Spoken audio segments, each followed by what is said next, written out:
Здравейте, вие сте с подкаст Честна дума.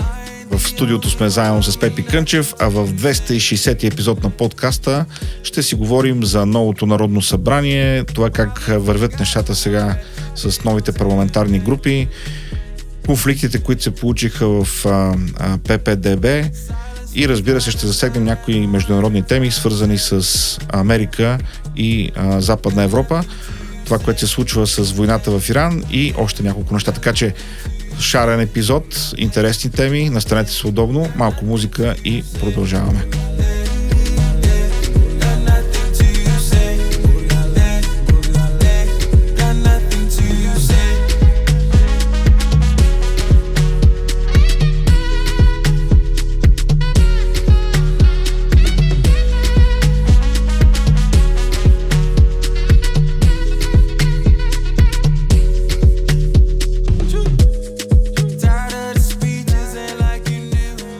Пепи, здравей! Здрасти. Да ти честите новото на Народно събрание, конституирано вчера. И на тебе, ама не ти ли се видя много скучно, бе, човек? Аз обикновено съм свикнал, като го конституират това Народно събрание, там излиза най-възрастния, сега излиза той Румен Миланов, дед беше шеф на ГДБОП едно време, той е най-възрастния. После едни такива речи, единия ги писал с ChatGPT, друг с Клод, трети с Gemini. Какво да ти кажа? Скучничко малко беше, а и председателката на Народното събрание, новата я избраха от раз. Нямаше никаква интрига. Помниш си на миналото Народно събрание, то беше Киселова, то беше онзи доктора от Итана, имаше над 10 гласувания, или колко бяха там. Беше продължило над 2 седмици. Истината е, че, че сме свикнали в последните парламенти да има толкова много напрежение още от самото начало, че сега нещата изглеждат сякаш нещо не е както трябва. Да. Защото когато една политическа сила има мнозинство, доста по така това нещо парира, този тип поведение. Помниш, в предишни парламенти имаше брутални циркове от страна на ГЕРБ и на ДПС ново начало, последните два парламента, свързано точно с такъв вид процедури, хватки и така нататък. Скучно. Съгласен съм с теб. Скучно. Скучно беше до толкова, че всъщност се върна старата парламентарна практика, най-голямата политическа сила да излъчи председател на Народното събрание. Беше избрана Михаела Доцова от Прогресивна България. Непознато име. Поне за мене.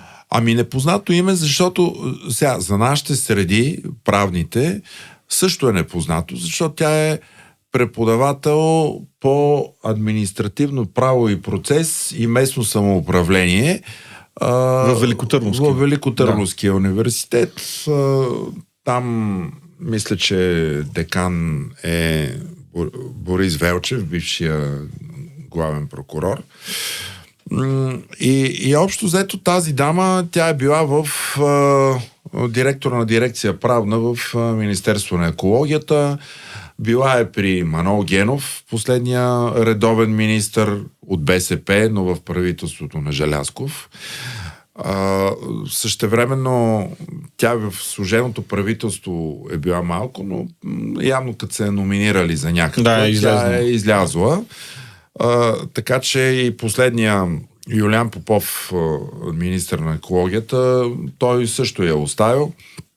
Била е в по-предишни правителства също. Също в канцеларията на парламента също мисля, че това е доста преди това. Оттам дойдоха и приликите и с Ива Митева. Нали, но гледах едно меме, една снимка, където е Рая Назарян и тя, почти като едни и същи с русите коси, те са и на сходна възраст. Но общо взето тя не е запомнена с нещо скандално. Така юрист от кариерата. И според мен такъв трябва да бъде и председател на Народното събрание, човек, който успява с процедурите знае как познава ги правилника на Народното събрание, така че юрист е може би най-подходящата така професия за председател. Друга си е Вежди Рашидов. Да.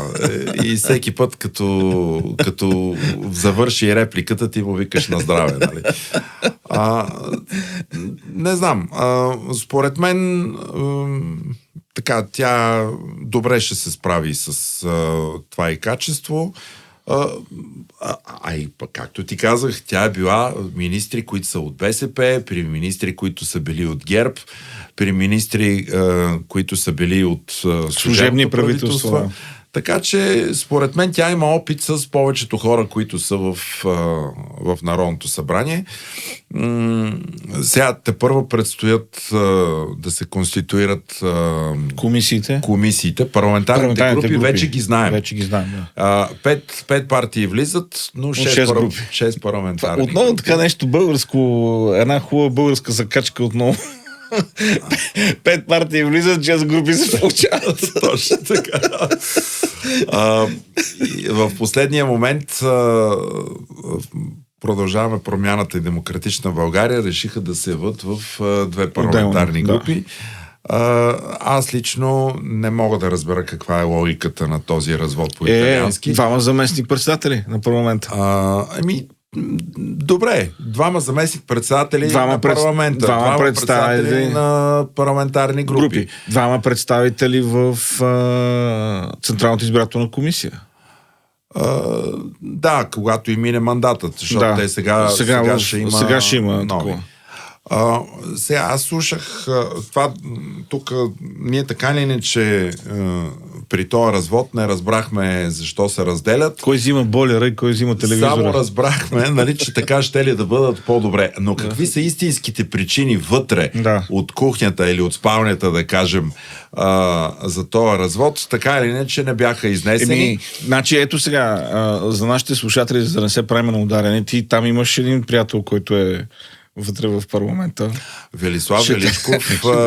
Попитай го да даде някаква вътрешна информация. Аз го попитах, самия той зае позиция сходна като тази на бившия председател Никола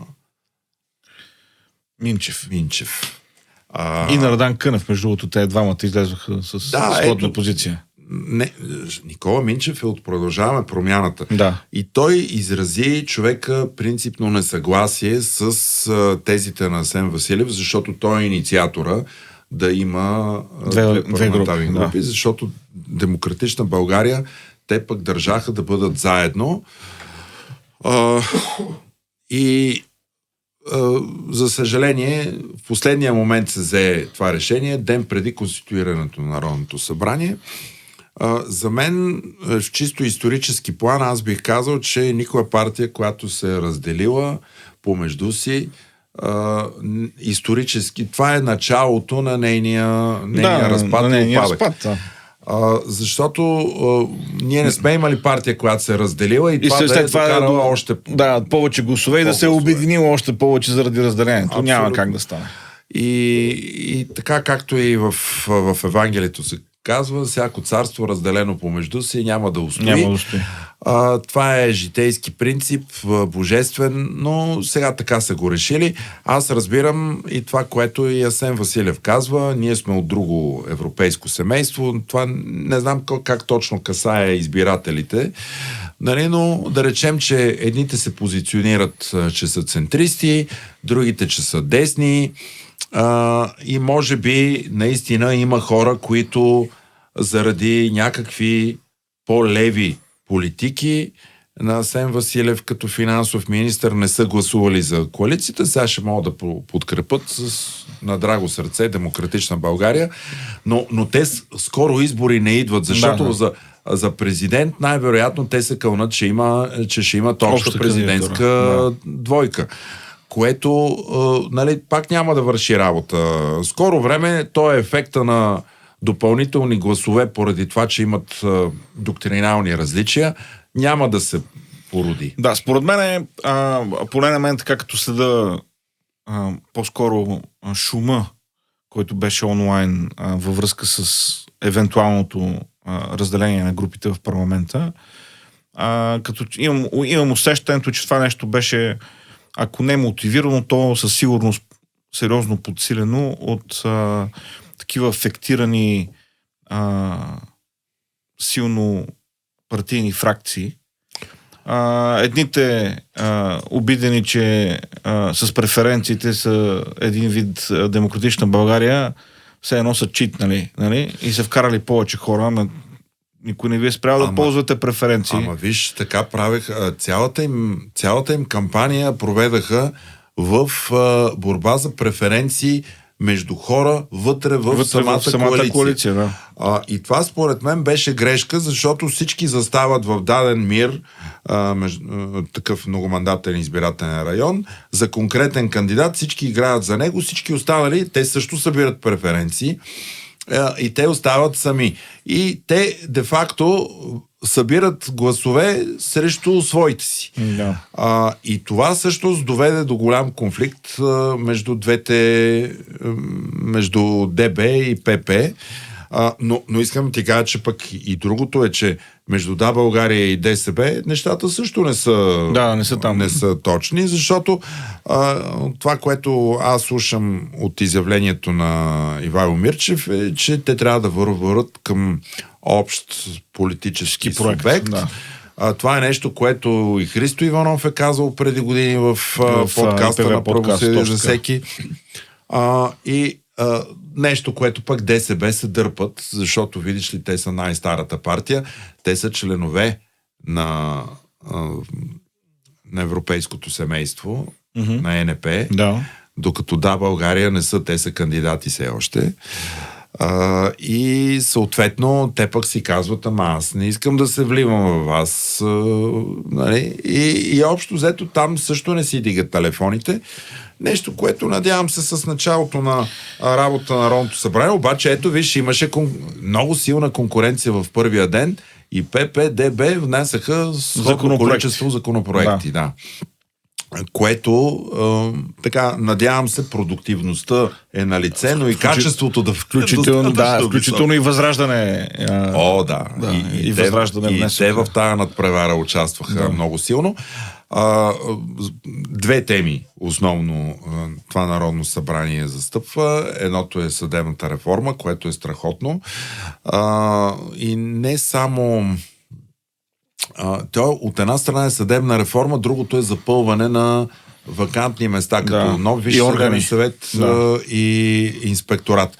Това за мен не е реформа. Това е нещо, което политиците не се умяха да направят и то не е реформа. Реформа е да промениш системата, по която се избират правилата, законите, конституцията. Това е реформа.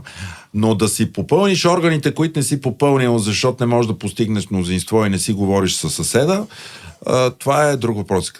Като казах да си говориш със съседа, всичките телевизии акцентираха вчера как Иван Демерджиев седни на първия ред до Делян Пеевски. И двамата така с солидни мъже, така си подхвърлят едни усмивки. Може би доброто възпитание, така, но това, което аз знам от Иван Демерджиев, че той е твърдо решен човек, така да се справи с влиянието на Пеевски над съдебната система, защото нас, юристите, трябва да ти кажа, че това ни удря в професията. Точно така. Значи аз нас, клиентите ви, ни удря по всеки друг възможен начин. Да, защото ти като дойдеш при мен и ме питаш, Пепи, това дело ще го бъде ли в съда, моето дело?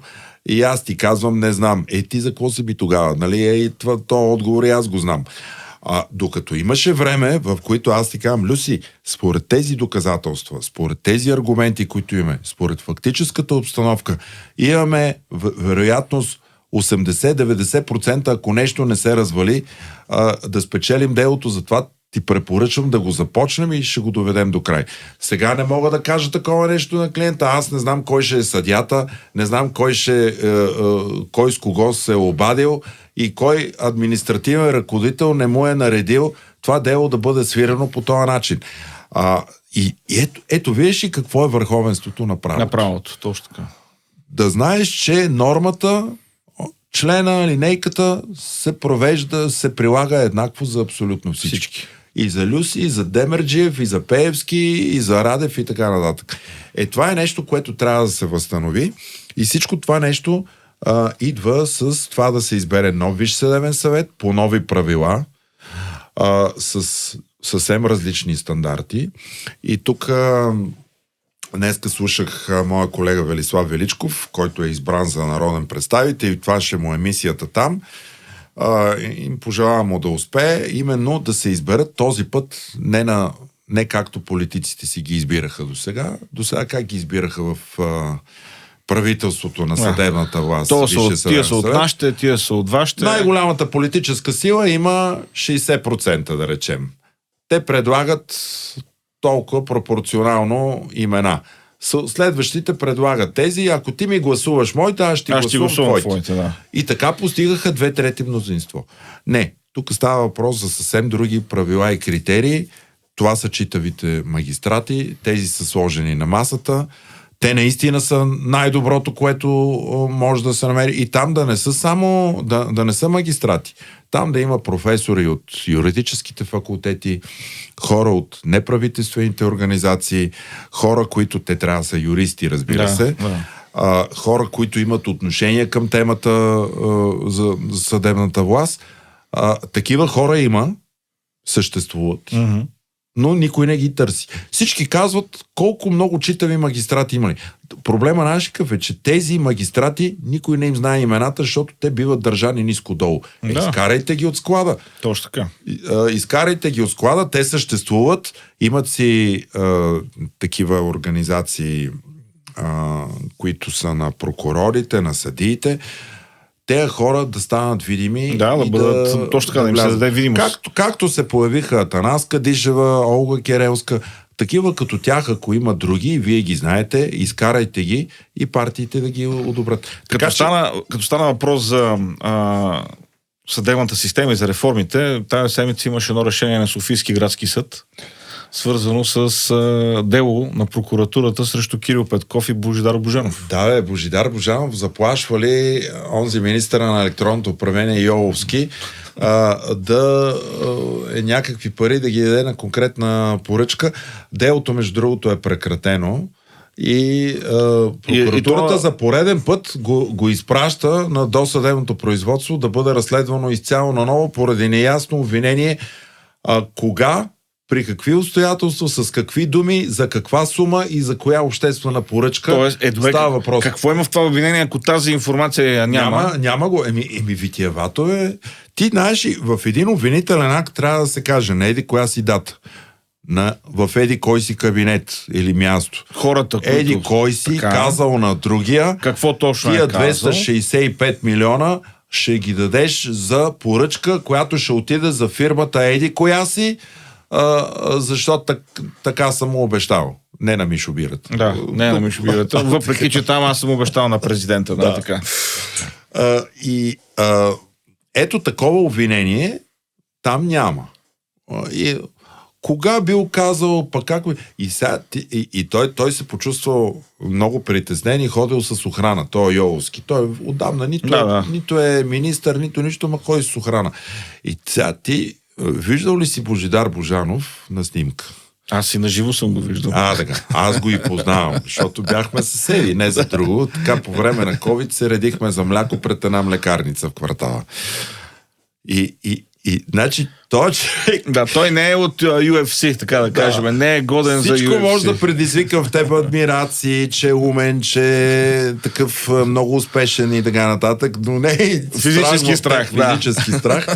Защото човека си е един добре възпитан, прекалено възпитан и мил човек, който се опитва на всеки да помогне. И това са пълни смехори.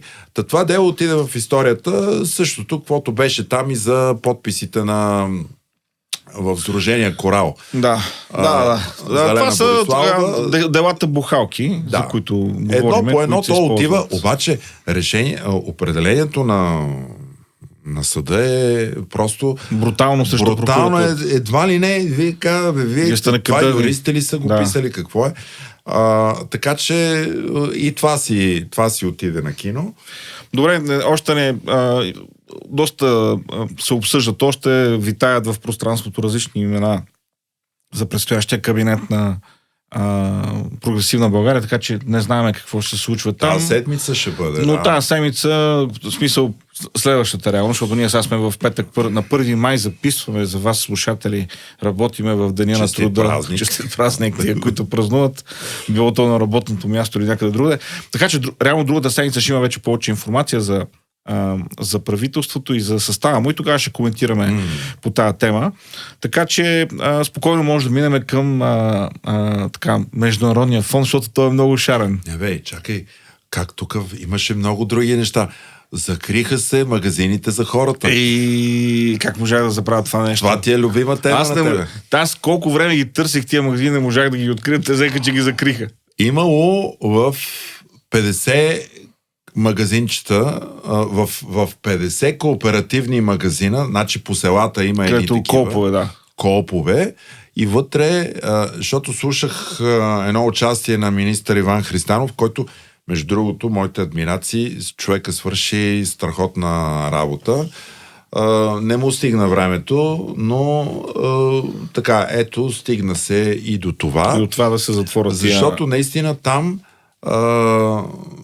ние имаме нула производителност. Значи, при един пазар, който е за милиарди левове... Десетки милиони левове се даваха, за това нещо отидоха на Те отиде на кино, има едни празни рафтове, където няма продукти, които са рафтове. И вътре тия рафтове, ти какво си представяш, че има на тия рафтове? Казва се, че има захар, има леща и какво там още? Сол, примерно. Аз гледах един репортаж, където имаше олио, което беше по-скъпо от олио в магазина. И винаги, и най-интересното за пред медиите, имаше една жена, която е много доволна. Се оказва, че тя има в 3-4 репортажа. Тя пътува за журналистите, реално. Както Христанов ги нарича статисти, които... ти помниш ли си, когато се създадаха миналата година тези магазини, беше с цел когато влезе еврото, да има натиск на цените, за да няма инфлация и така нататък. Пълна глупост.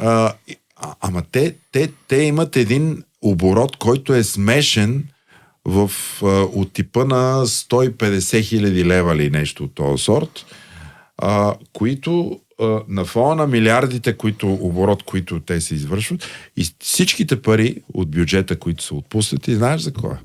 Има един съвет на директорите, дето са 3 и си ги делкат. Да, и си ги делкат. Делкат си ги. Това е модела Пеевски в неговата съвършена форма в тези магазини. Той създаде такъв шум, че едва ли не той създава решение за хората. И между другото, ние се смеем, обаче ако отидеш в някое селце, от тези там в хората си викат, защо при нас няма магазин за хората? Те го вярват. Ето казват, този човек направи магазин за хората. Ще дойдат и при нас, съвсем скоро ще дойдат, ще се усетят. А сега ще кажете, тия за тънън да дойдат при нас и затвориха магазин. И затвориха магазина и не дойдеха. Прецакаха ни. Затова тия Асен Василев там, Божанов и другите. И Иван Костов също. Той винаги. Те сега според мен има други виновници там за всичко. Добре, така че който купил от магазини за хората, купил. До тук бяха... Няма ги вече, така че край.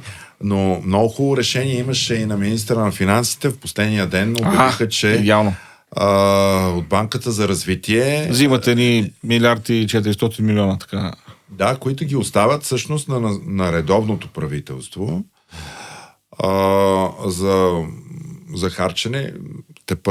Другата тема, която освен съдебната реформа беше заявена вчера, че ще има нов бюджет, което надявам се наистина това да е от помощ. И още едно нещо от служебното правителство, успяха се продажбите на хиляди държавни имоти. Да. Което беше важно да се направи, защото в тази бройка имоти влизаха някои много интересни неща, които се продаваха. Там поради отпаднала необходимост. И как е отпаднала тази необходимост? Все имоти по центъра на големите градове. Да, или по ивици, плажни. По ивици, точно така. Все апетитни имоти за разни хора, това беше спряно. Същевременно за големите общини имаше голям проблем с отчуждаванията на имоти за големи проекти, които през областните управители успяха да дадат ход, така че и за София ще има някакво развитие. Ще има развитие. Не, защото ти представяш си, това да си кмет на голям град е много тежка работа, защото колкото и да си добър и решителен, ти зависиш от решенията на централното правителство. ниво, бюджета, да. И ако те не са от твоята партия и се решили да ти правят сечено, както правеха на кмета на София. На кмета на София, ама и на Варна. И на Варна също, да. И на Пазарджик, сигурно там той е по-малък град и не сме чули, но в големите градове се усеща много. И цялата тази капитална програма, която има за развитие, тя спира. И после излиза Борис Бонев и казва, ама тук града не се развива. То не се развива, защото трудно се развие града Борис, когато гласува заедно с БСП в София. Само това да му кажем на Борис Бонев. Така е. Добре. Ами, споменахме за шарения международен фон. Крал Чарлз от Великобритания беше на посещение в Америка. Роди някои доста така шеговити моменти. Страхотно. Аз този човек никога не съм вярвал, че има чувство за хумор. Обаче този път ми хареса. Защото някак си тъпите шеги на Тръмп не мога ги изхвана, той си се кефи там. И може би Каролин Левит, нали? Но този човек направо, защото Тръмп им казва, ако не бяхме ние, вие щяхте да говорите, може би, на немски, докато крал Чарлз им казва, така и ние нещо сме помогнали. Ако не бяхме ние, вие щяхте да говорите на френски. Excuse my French. Любимата ми шега от тия, които каза Чарлз там в изявлението, да беше пред Конгреса, беше, че нали, тази Велика република се е родила преди 250 години по времето на моя нали, пет пъти дядо Джордж, което е преди 250 години казва, или както ние му казваме в Великобритания, оня ден.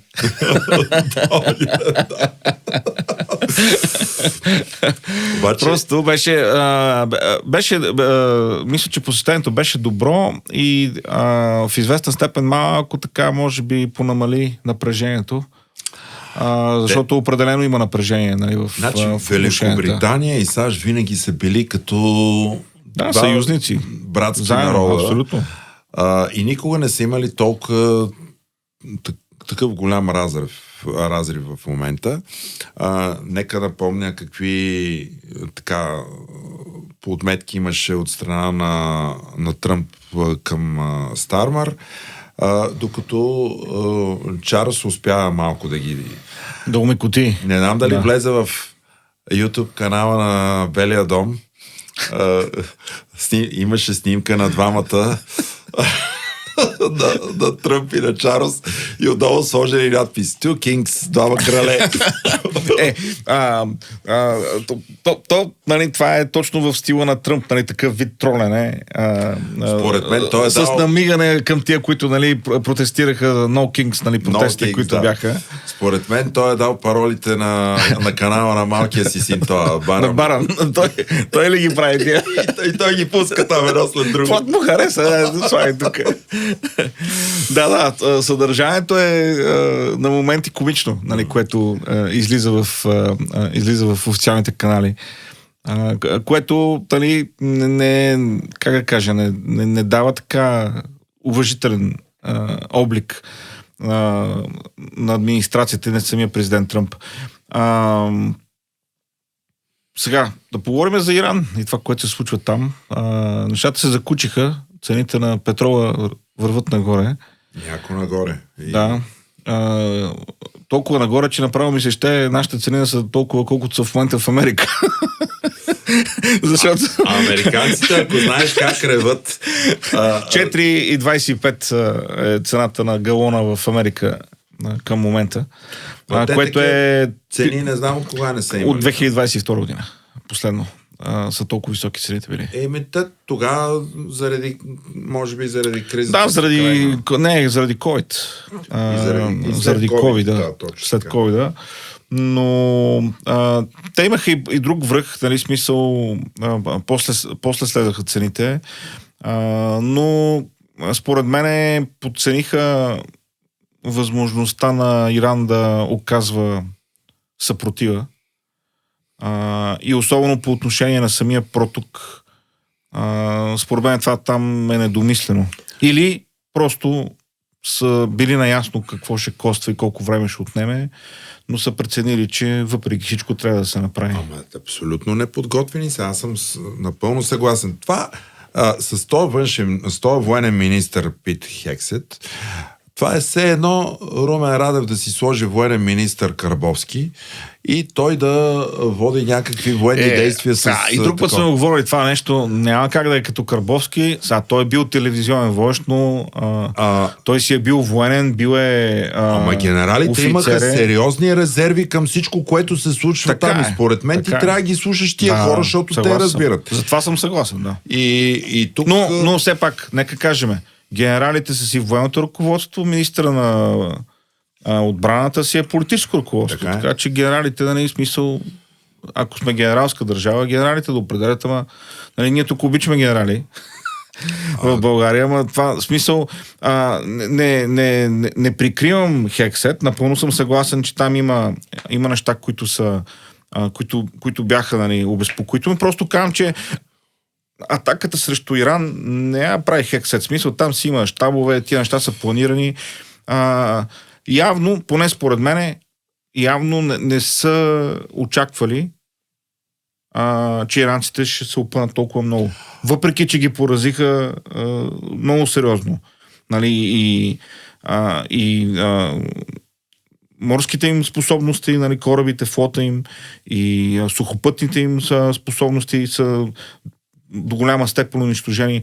Проблема с протока Ормуз и с минаването на танкери оттам е, че дето се викат, те да са имали 1000 дрона и ти да си унищожил 995. На тях им трябва само един, който да удари един танкер и да заклещи прохода. Да, и другите. И всичко спира по този начин. Плюс това по този проход, това не е първия път, когато се случва. Това е в предишни конфликти в залива. Да, се е използвало така да по някакъв начин да се влияе на цялото международно положение. И те няма как да видиш ли да са го пропуснали, че така. Да, аз примерно, защото си направих труда да погледна за тази блокада, нали, постоянно за Тръмп, за която говори, към какъв е смисъл от това нещо. И като попрочетох, тогава въпросът ми беше, окей, защо не го направи това нещо от самото начало? Защото реално блокадата, която американците правят на протока, тя е втора, различно от тази на иранците. И всъщност тя касае иранските танкери. Иранците блокират и спират всички танкери, а американците спират само иранските танкери, които къде отиват? Които няма къде да отидат. И те са натоварени с петрол и съответно трябва да стоят в залива. Ма те отиват на изток. Иначе те отиват към Китай, главно, или към Северна Корея. Въпросът е, че Иран произвеждаше средно по 2 милиона барела на ден. Когато не мога да изкарваш танкери, те са свалили производството на 500 хиляди барела на ден, което е много сериозен спад. Въпросът е, че ти имаш само някакво ограничено количество пространство, където мога да съхраняваш. Да, това гориво, то се трупа. Точно така. И какво се случва, когато това пространство свърши? Тогава трябва да почнеш да спираш кладенци, което е много сериозен проблем в дългосрочен план, защото някои от кладенците, които Иран оперира, са от 50-60-те години на 20 век. Тоест това са много стари кладенци, копани с стара технология, те работят нон-стоп. И ако в момента бъдат спряни, което не се случва с някой да натисне едно копче и хоп, спираме за днеска, нали? Това е сложна процедура. Спрели се добива, първо е възможно да има аварии. Второ е възможно, когато се възстанови нивото, капацитета на кладенеца да е много по-ниско. Защото тук става въпрос за налягане, което се затваря, то си търси място къде другаде да избие. Нали, съответно няма гаранция, че добива ще бъде възобновен по същия начин, което е натиск, който се оказва върху Иран. Въпросът ми е защо по-късно се направи това нещо, не още от самото начало. Нали? Дори и преди военни действия може да го направиш това нещо. То е достатъчно сериозно като санкция и като някакъв вид ограничение, което можеш да направиш.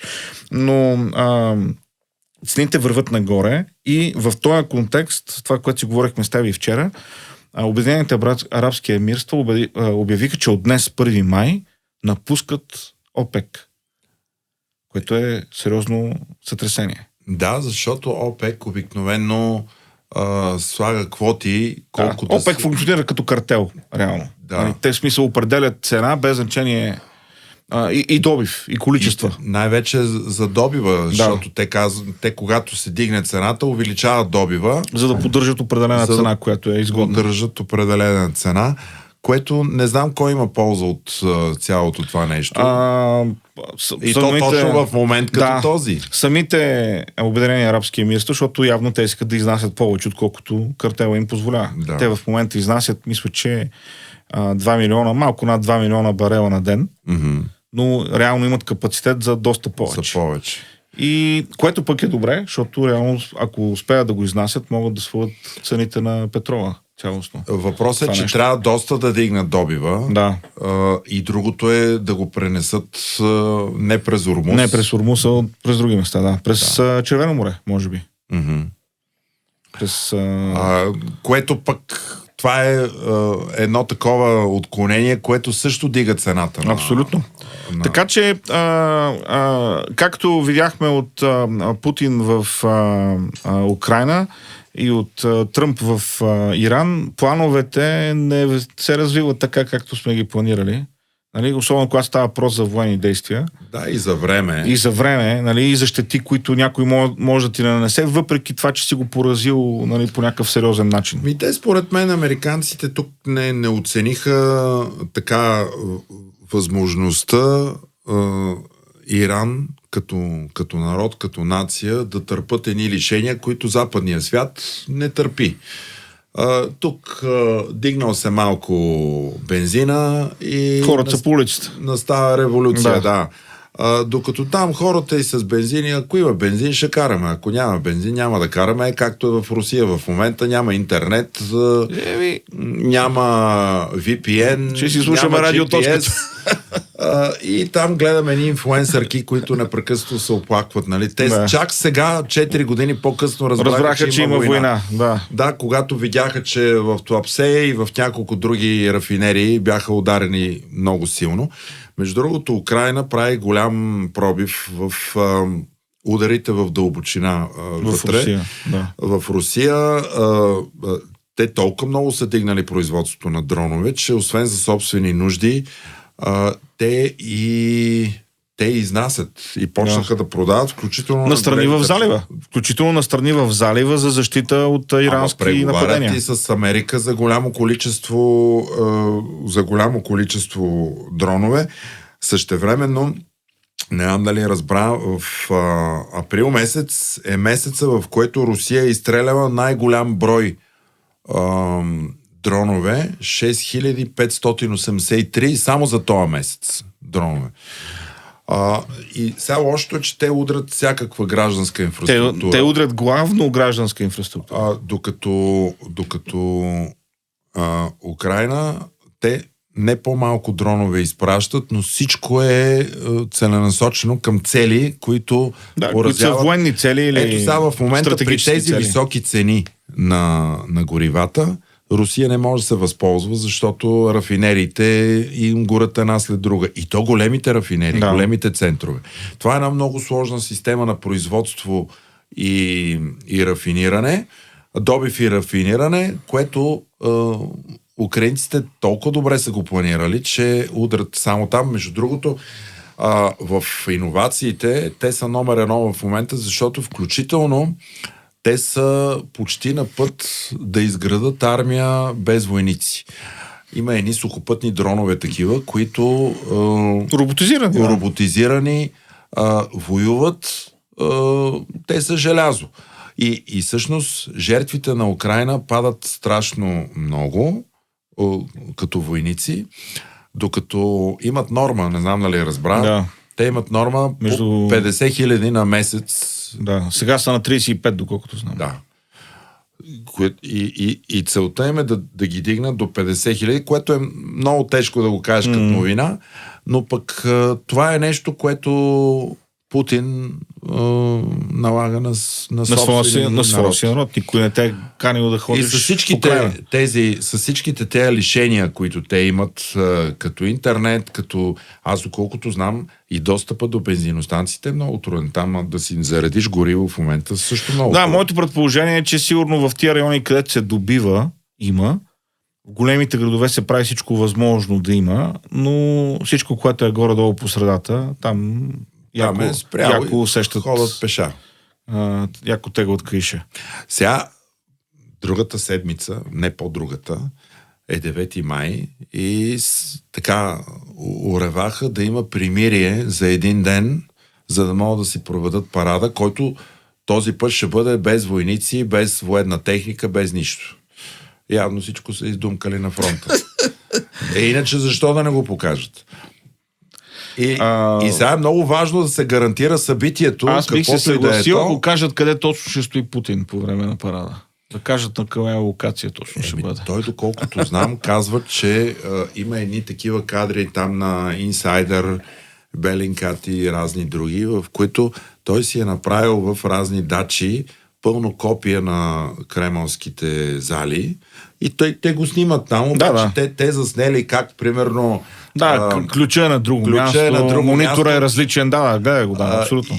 И всъщност той въобще не ходи в Кремъл на... Тоест те допускат, че с този отдалечен достъп, който вече имат дроновете на Киев, могат да бъде ударени самия Кремъл. Така че нищо чудно той да е просто на телевизора. Абсолютно. И то на запис. И то на запис, но доколкото знам, Зеленски не е казал, че ще спази примирието. Обаждат му се от Вашингтон, от не знам си къде си. Те казали само един ден примирие. Едва ли не, това да е някакъв жест, но според мен Зеленски не е обещал, че ще спре ударите. Никакъв жест.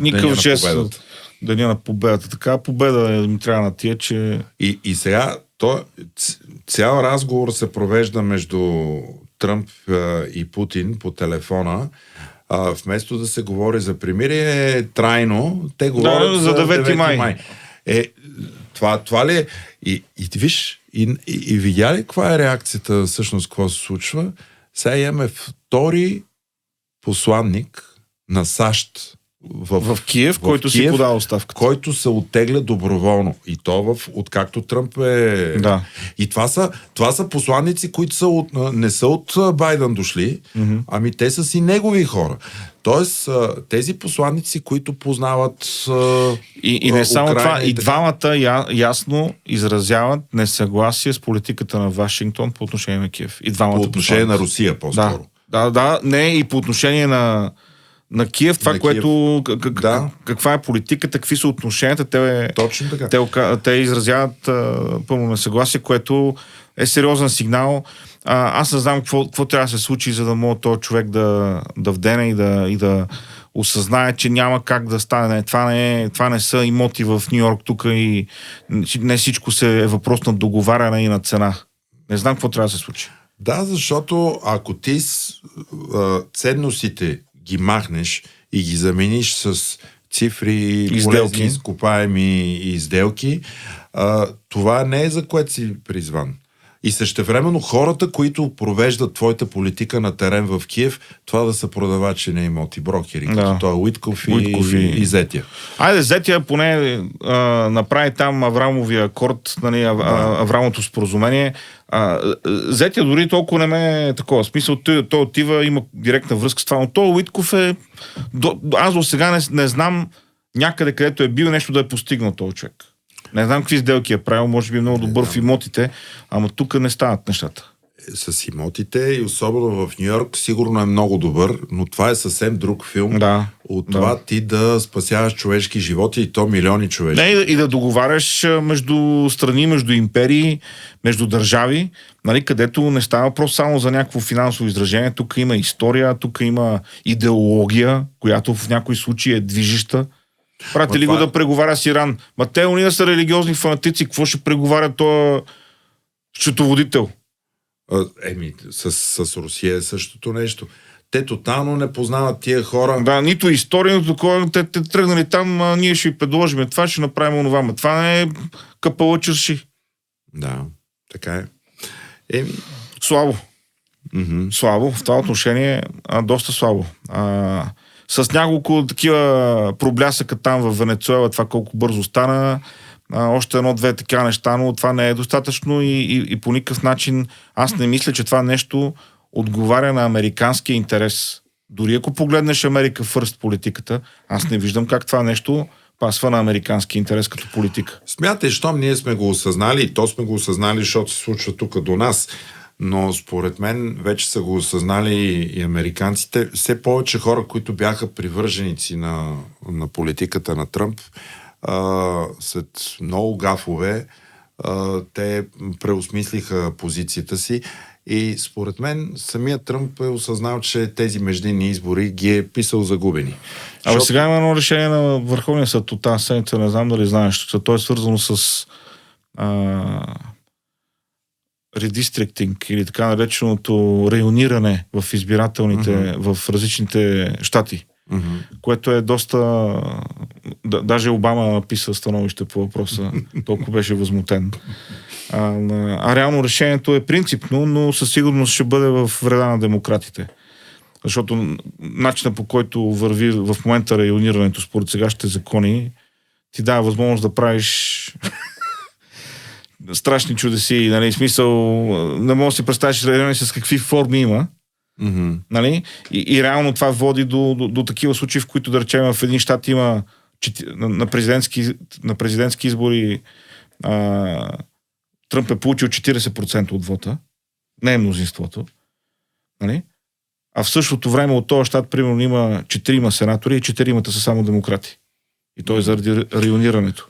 Това са трайни проблеми, които... Да. Това са отново отдавна. Но мисълта ми е, че сега, защото това беше предизвикано в смисъл, беше оспорено пред Върховния съд и имаше решение и становище, което беше писано от Алито, ако не се лъжа. Един от консервативните съдии беше този, който писа становището. И в общи линии не отменят, ами предефинират едно тълкованието на закон, който дава възможност, да речеме само на райони, в които има чернокожо население, да избират само чернокож представител. Нали? И реално те казват, нали, това нещо, нали, всяко нещо, което е на база на расата, не е окей. В смисъл, то е дискриминация.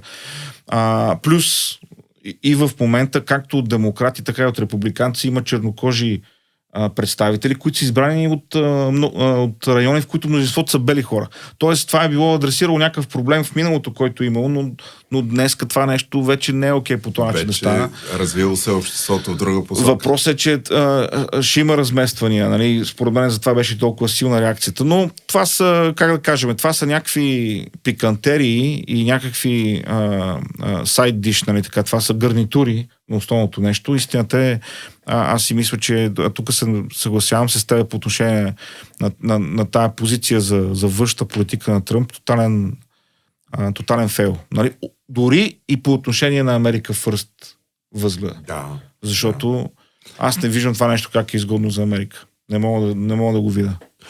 Да, и да отваряш толкова много конфликти, които ти си неподготвен и това нещо, то ти се връща като вълна върху теб и те залива. Да се изпокараш с всичките си съюзници. Не си доволен от условията на някакво... Хубаво, предоговори го това нещо. Не е нужно да обиждаш хора, не е нужно да... преговарящи, нали сте дилмейкъри. Нали си дилмейкър, направи го, нали си написал изкуството на сделката. Направи го, Така че, нали, смисъл тук не е като купуваш нещо и си заминаваш и повече не го виждаш човек. Аз това ти казвам, че това с митата работи, както казваше Рейган на времето, за много кратко време в точно време. Не може това да ти е основна инструмент. Това не може да ти е основен инструмент, абсолютно. Ами добре. Предстои да видим какво се случи, както и в Протокормус, така и следващата седмица с правителството, което ще ни предложи Румен Радев. Така че ще бъде по-динамична и от тази, ако щеш. Ще има интересен епизод, ще се заформи за следващата седмица. Включително предстои един много интересен епизод, в който ще си говорим за образованието в Нидерландия, както преди известно време направихме един епизод за образованието в Финландия с един гост и слушател на подкаста. Сега предстои и такъв епизод в съвсем скоро бъдеще, така че вълнуващи неща, които предстои да чуете в подкаст Честна дума. Благодаря ти, Люси. И аз ти благодаря, Пепи. Толкова за днес, скъпи слушатели. Благодаря ви за това, че бяхте с нас и с този 260 епизод на подкаст Честна дума. Да ви подсетя да се абонирате за подкаста в нашия YouTube канал, в Apple Podcasts, Spotify, YouTube Music и всички по-големи подкаст платформи. Музиката, която чувате е в специална плейлиста, в Spotify просто пишете Честна дума Music и може да слушате всички парчета, които са били някога в подкаста. А повече информация може да намерите на честнадума.com. Така че не се притеснявайте, каквото и да се случва, ще можете да го посрещнете, ще можете да се справите. Ние хората сме гъвкави, ние българите още повече. Какво ли не сме преживяли, ще намерим начин да се оправим, да намерим верния път, така че бъдете готови просто да търсите верния път. До следващата седмица.